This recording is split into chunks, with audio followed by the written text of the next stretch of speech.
Ngibonani umqeqeshi wensizwa lo. Kunosisi ongibhalelile nje usisi uyakhala ukuthi kunowesilisa athandana naye. So lo wesilisa kade kusaqalwa ubemfonela njalo WhatsApp non-stop. Insizwa le WhatsApp usisi imfonela njalo non-stop. Kodwa manje izinto seyishintshile akasakwenzi lokho abakwenza ekuqaleni. Yabo sekuwumuncu manje.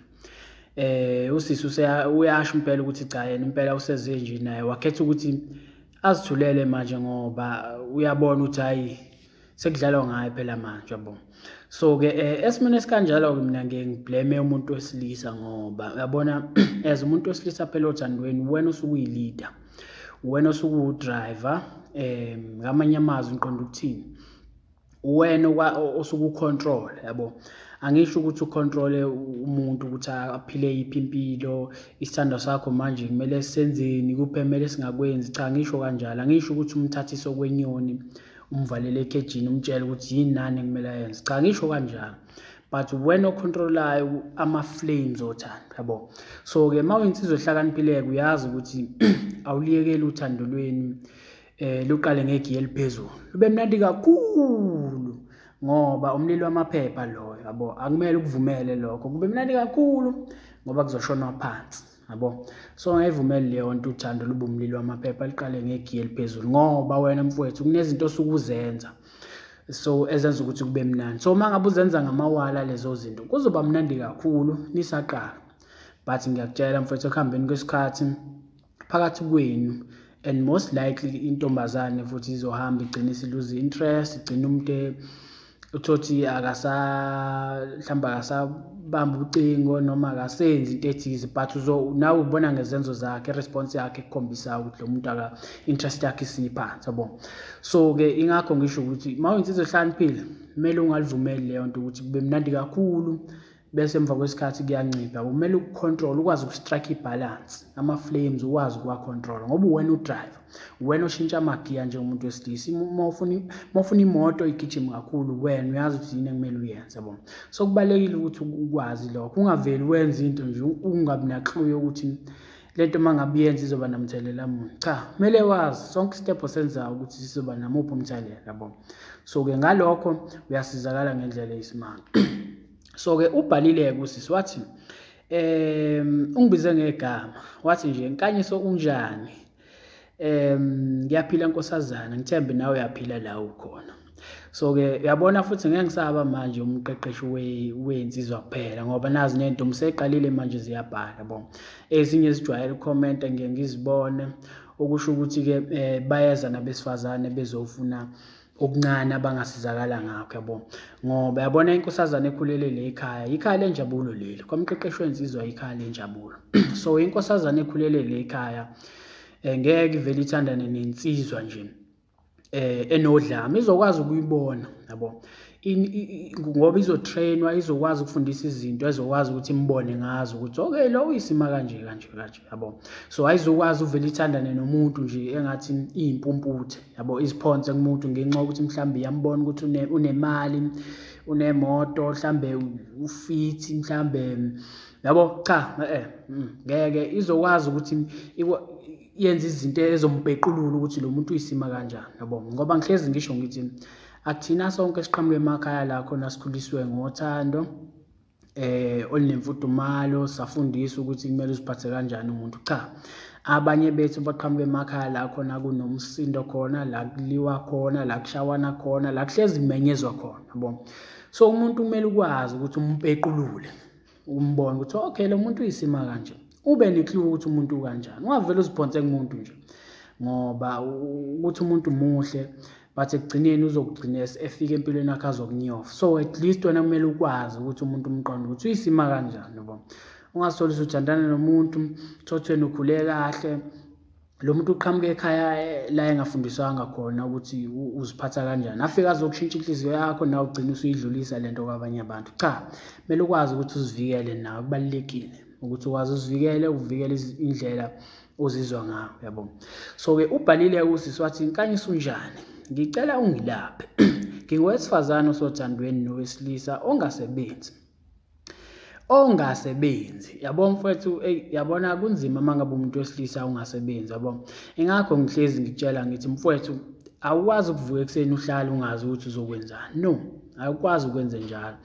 Zibuze mfethu, hlala phansi nawe ngempela uzibuze ukuthi yini ofuna ukuyenza wena, ngoba yabo esikhathini samanje akusayi ngethalente. Ithalente leyo nto ayisanakwa leyo. Mina ngizokutshela nje ngabaculi, yabo abaculi baningi abaculi uzithandayo ingoma zabo, but uma usuhlala phansi usubabhekisisa abakwazi ukucula, but ingoma zabo uyazithanda, yabo.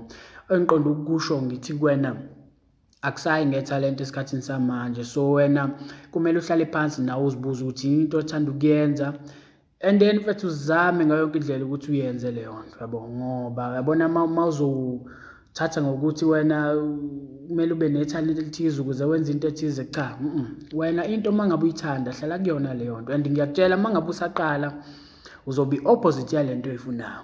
So-ke abantu bazokugxeka bekutshele yonke into, but wena kumele lento ibe la ngaphakathi kuwena. Lokho kugxeka kwabo abantu abaningi mfethu bayagxeka la ngaphandle, so wena kumele ukuthathe as motivation leyo, uma ngabe bekugxeka bakukhuthaze more, yabo. Ngoba uma uzovumela abantu bekugxeka ngeke uye ndawo kulesikhathi samanje, abantu bayagxeka, almost bonke abantu bayagxeka, ngisho laba futhi abasondele eduze kwakho ngeke bakusupporta, ngeke benze lutho, bazokuziba nje, yabo. So kubalekile mfethu ukuthi uyosupport umuntu ongamazi, umuntu le ongamazi ongakazi uhlangane naye, kube yena okunikeza isupport. So mfethu uhlala phansi nawe ngempela uzibuza ukuthi yini ofuna ukuyenza nawe ongafaka umfutho kuyona, ngoba sonke masakala mfethu uqala nje uwenye into uyi-opposite yalento ofuna ukuba yiyona, but emva kwesikhathi yonke into ihambe ibe ngcono, yabo. So-ke mawuzovuka uhlale phansi uthothi, mina ngikufundisa ukuthi faka umfutho omningi kubantu besifazane. Cha, mina ngizama ukukuvezela isithombe ukuthi mncane umfutho ongawufaka kubantu besifazane, uwine, ujabule. Umfutho omningi ufaka entweni oyithanda ukuyenza, yabo. So-ke ngoba ngihlezi ngiyigxeka lento ukuthi ungakhuluma nomuntu wesifazane efonini for like 30 minutes noma for an hour, or even mhlawumbe 2 hours 3 hours, yini le ngake echethwayo, yabo.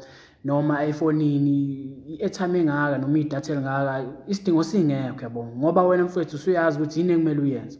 Ingakho ngisho ukuthi kumele kube nomehluko phakathi kwakho wena umuntu esekhulile ne-teenager, yabo. Kunezinto ezenziwa abantu abana 15 years, ama-teenager labo, abantu abasaklulesi ngalezi zinto, abagijima bocasha efonini bejaha ukuthetha nentombazane isikhathi eside.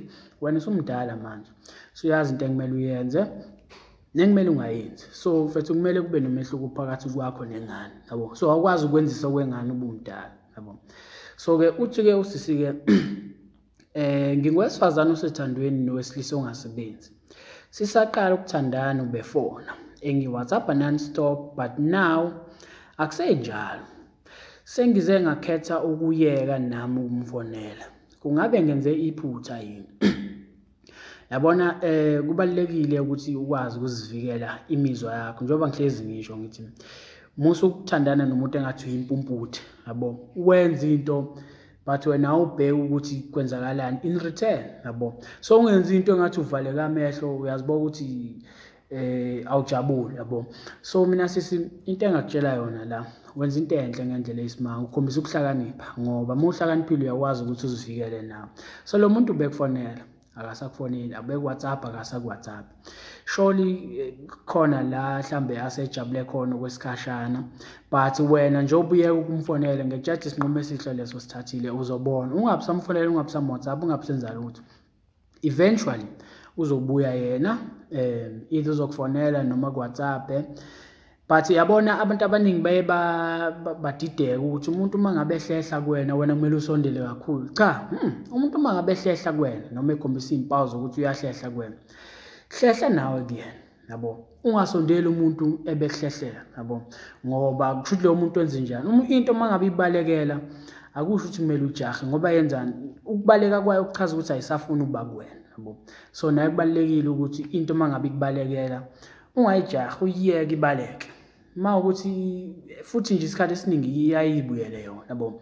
So abantu abaningi into uma ngabe ibaleka baye bajaha uyijahe, vele ibaleke kakhulu, and lapho sebeyifica kuvele kube worse kakhulu ngoba ayisafuni ukuba nabo, yabo. So nawe umuntu uma ngabe ehlehla empilweni yakho, musu ukusondela kuyena, uyakuhlehlela nje, mnyeka hlehle, njengoba kutshela ukuthi uzobuya, and the moment ehamba kuwena nawe uhamba kuyena, yila khona ezokwazi ukuthi athole ispace sokuthi ezwe impilo ukuthi ngaphandle kwakhe njani, yabo. Yila khona ezothola ithuba lokuthi abuye acabange ngawe aphinde abuyele kuyena. But wena uma ubisicefe kuyena uyaqhubeka umuntu uyamWhatsApp uyamfonela ngisho ubone ukuthi akasa-respond ngendlela abenza ngayo before, uzobe isicefe agcine usubhlokha, agcine usuphatheka kabi, yabo nje isidingo singekho. So kubalulekile ukuthi uzivikele nawe mangabe umuntu unengqondo uhlakaniphile, yabo. So isinqumo esihle leso sithathile, ngiyasincoma. Ungasondeli umuntu ngisho usubona cha uyakuhlehlela, yabo. Ungabusenza lutho, but ngiyakutshela ukuthi uzobuya yena. Ngisho wathiwa khona intokazi sifikile kuyena mphatha kahle, uzokukhumbula uzobuya kuwena, nobona ngaye sefona. But ungamnaki nawe, njengoba ngisho ukuthi ziphushela into yakho ukhohlwe yena, phushela into yakho nawe othandayo ukuyenza, yabo. Ngoba mawufaka umdlandla eminingi umuntu uyafika empilweni yakhe akushiye, but into ofaka kuyona umdlandla omningi iyohlezini inawo, ngeke ikushiye, yabo. So kubalekile ukuthi ngaso sonke isikhathi uzithuthukise wena, ufaka amandla amaningi kuwena, hayi kumuntu. Umuntu uyafika akushiye, yabo. Mhlambe nawe baningi befika bekushiya, noma mawukuthi abakakwenzi lokho basazokwenza usazokubona, yabo. So engakho ngithi umfutho omningi kumele ufake kuwena, ungawufaki kubantu. Abantu bayafika bayahamba, but mangabe usithuthukisa wena, leyo nto iyohlezi nawe, ngeke iye ndawo, yabo. Kunjalo, shabu.